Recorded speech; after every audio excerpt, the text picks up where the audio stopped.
ان کی موٹی سی گردن, کالا سا رنگ, میرے سے بھی بہت زیادہ کالا, اور وہ بولتے آتے تھے ہاں جناب کی حال ہے, اور تسی پائے ہوئے ہو.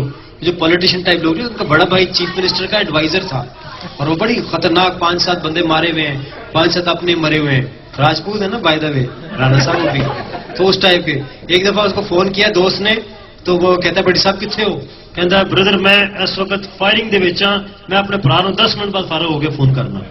اندازہ لگاؤ فائرنگ ہو رہی تھی, اس میں سے فون کر رہا ہوں. ایک دفعہ مجھے فون آیا, میں کہا السلام علیکم بڑی صاحب کتنے ہو؟ فی الحال تو میں مفرور ہوں.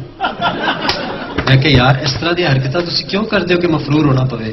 وہ یار بے وقوفا, مفروری جڑی ہے نا دراصل ہجرت ہے, یہ بھی ثواب ملتا ہے. اس کے اپنے ہی آئیڈیاز ہیں نا دنیا کے. ادھر میں نے آپ کو سنایا تھا, وہ بڑا مزے کا تھا, پتہ نہیں آپ لوگوں نے سنا نہ تھا کہ نہیں سنا. وہ ہماری میڈم شیریں مزاری پڑھی, ایک میڈم ہوا کرتی تھی. طارق صاحب بیٹھے ہیں قائد اعظم یونیورسٹی اسلام آباد کے, میرے دوست ہیں, ہمارے سینئر ہیں. یہ بٹی جمیل بٹی کو بڑے کلوزلی جانتے ہیں.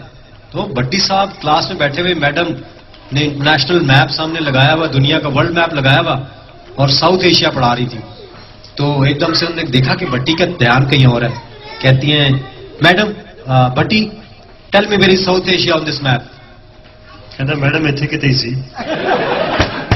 What do you mean by اتنے کتنے سی? I need to know it from you. Where is South Asia on this world map? بٹی صاحب چپ, مجھے بتائیں آپ کدھر ہے ساؤتھ ایشیا. کہتا وہ میڈم کسی اور کو پوچھ لو, اسی تو لبیا اسی پٹواریاں دے پتر ہاں. پٹوار خانے میں میپس ہوتے ہیں نا بڑے بڑے, کہتے اسی پٹواریاں دے پتر. تو اس کے بہت سارے جوکس اس سے ریلیٹ. ایک دفعہ ہم اس کے گاؤں جا رہے, تو گاڑی میں بیٹھ کے نا, تو ایک لڑکی جا رہی تھی دور سے نا, پانی کی گاگر سر پہ رکھی ہوئی. کہنا ایک دوست بولا, کہنا وہ دیکھو دوشیزہ جا رہی ہے. تو بٹی کہتا ہے یار تینوں یہ نام کا کس طرح پتہ لگا ہے. اور آپ نے فوڈر اسٹیڈیم میں وہ دیکھا ہوگا ایک گلبی سینٹر, GILBY کپڑوں کی شاپ ہے, تو اس وقت اس کی رینوویشن ہو رہی تھی, تو گلبی سینٹر بڑا بڑا لکھا ہوا تھا وہاں پہ. تو بٹی صاحب منہ میں کچھ پڑھے GIL. میں سمجھ گیا, میں کہا کوئی کنفیوژن ہے. میں کہا بٹی صاحب کی پڑھ رہے ہو؟ کہتا نواں جلیبی سینٹر کھلے ہے. ایک دفعہ اسلام آباد میں لگی ہوئی تھی انڈسٹریل ایگزیبیشن, صنعتی نمائش, انڈسٹریل ایگزیبیشن. اب وہاں پہ نا ہمارے یونیورسٹی سے بسیں جایا کرتی تھی, کوئی 8 بجے جاتی تھی, کوئی 9 بجے جاتی تھی. تو سب دوستوں نے پلان کیا کہ آج رات کی صنعتی نمائش سے جانا ہے. بٹی صاحب بھی تیار شیار ہو کے نا وقت سے پہلے ہی بس اسٹاپ پہ کھڑے. تو گئے تو باقی لوگ آ کے بس میں بیٹھ گئے. تو کہندا کتنے چلے ہو؟ وہ کہندا سارے لوگ کہنے لگے بٹی صاحب آ جاؤ انڈسٹریل ایگزیبیشن جا رہے ہیں. کہتے ہیں انڈسٹریل ایگزیبیشن یار منو تسی صنعتی نمائش واسطے تیار کر کے آپ اتنے جا رہے ہو. انگریزی کا اس کا بہت بڑا کرائسس تھا بیچارے کا, لیکن شوق بھی بہت تھا بولنے کا, بہت شوق تھا. پچھلے دنوں آسٹریلیا چلے گئے, تو ہمارا دوست کے پاس جہاں پہ ٹھہرے ہوئے تھے اس کا فون آیا. کہتا ہے یار عجیب آدمی ہے, ادھر میں اس کو شاپنگ پہ لے کے گیا ہوں گوروں کے ساتھ. کہتا ہے پتہ نہیں کیسے کون سی زبان میں بارگیننگ کر کے چیز سستی لے کے آ جاتا ہے, ہم سے نہیں ہوتا یہ کام.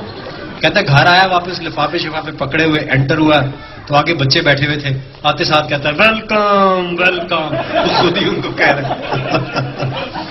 اچھا بٹی صاحب کو نا یونیورسٹی میں کسی خاتون سے پیار بھی ہو گیا. اب اس کے ساتھ چائے کی پیالی پی کے آئے. جب واپس آئے تو ہم جاننا چاہ رہے تھے کہ بٹی صاحب نے کیا باتیں کی ہوں گی. عجیب آدمی ہے, اور جناب آپ کا کیا حال ہے. مطلب ہم اسے ایکسپیکٹ ہی نہیں کرتے تھے کہ وہ رومانٹک بھی ہو سکتا ہے. اب وہ چائے پی کے آیا تھا لڑکی کے ساتھ, ہم چاہتے تھے کہ بٹی صاحب کچھ بتائیں.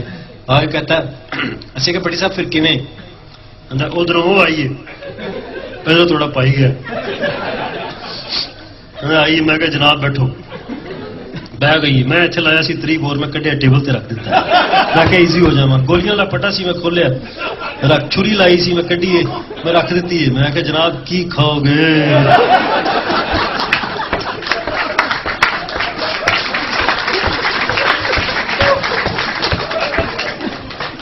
آگے اسلحہ پڑا ہوا سارا. اور وہ جو کمال والا تھا نا آخری اس کا, وہ تو میں آپ کو کیا بتاؤں. وہ میں نے سنایا بھی تھا وہاں پہ ریحان کی شادی, اور شادی والے دن وہ بٹی صاحب سے کہہ رہا ہے بٹی صاحب آپ نے تو سنا ہوگا تارے بھائی. تو وہ کہتا ہے بٹی صاحب تسی یار اپنی ساڑی بھابی نو کیوں نہیں لے کے, اپنی بیوی نو کیوں نہیں لے کے آئے مہندی تے؟ اتنا مزہ آیا, سارے نے اتنا انجوائے کیتا سی, ساری دنیا اپنی اپنی بیویاں نو لے کے آئی سی مہندی تے, تسی کیوں نہیں لے کے آئے؟ دیکھو نا جتوئی تک بھی لے کے آیا سی سجاد, وہ بھی لے کے آیا سی اپنی بیوی نو, تسی کیوں نہیں لے کے آئے؟ وہ چلو یار چھٹو اس کر لوں. اب بھٹی صاحب کہنا چاہتے تھے اس کی بیوی ذرا سوشل ہے, میری بیوی نہیں جاتی اسی جگہ پہ. تو کہتا ہے یار وہ بڈی ذرا کمرشل ہے نا.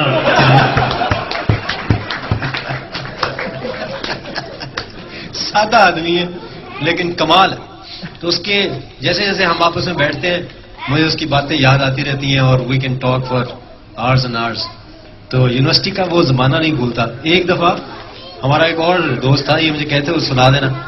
تو یونیورسٹی میں ہماری وہ لگا کرتی تھی نمائش, سب اپنے اسٹالز لگاتے تھے نا, لڑکے لڑکیاں مل کے زبردست سے اسٹالز لگا لیتے. تو ایک ہمارا دوست تھا وہ بہت ہی تیز سا تھا بڑا اچھا. اب تو وہ CSP آفیسر ہے. تو وہ کلف والا کرتا شرتا پہن کے تو وہ وہاں جا رہا تھا. تو ایک گدھا کھڑا تھا کہیں, اس نے گدھے کو پکڑا تو اس کے اوپر بیٹھ گیا. تو وہ نا سارے اسٹالز وزٹ کرنے لگ گیا. تو 3-4 اس کے ساتھ دوست وہ بھی جا رہے ہیں, بھٹی صاحب بھی نال نال چل رہے ہیں. تو ہر اسٹال پہ جا رہا ہے وہ, اب گدھے کے اوپر بیٹھا ہوا ہے. تو وہ ایک لڑکی سے پوچھتا, اس نے اسٹال لگایا ہوا تھا, یہ کنے دی یہ چیز؟ تو وہ کہتے یہ 500 کی ہے. تو اب گدھے پہ بیٹھ کے کہتا ہے تو گڈی چنگی ویک کے پیسے بہت ہی مانگ لیتے میرے.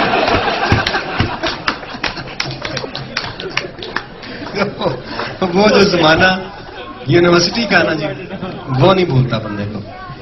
تو باتیں ہوتی رہیں گی. ایک پلج اناؤنسمنٹ ہے جی, اور اس کے بعد ہم ٹوٹل آپ کو بتاتے ہیں اور پھر ہم آپ کو اچھا سا سرپرائز دیں گے.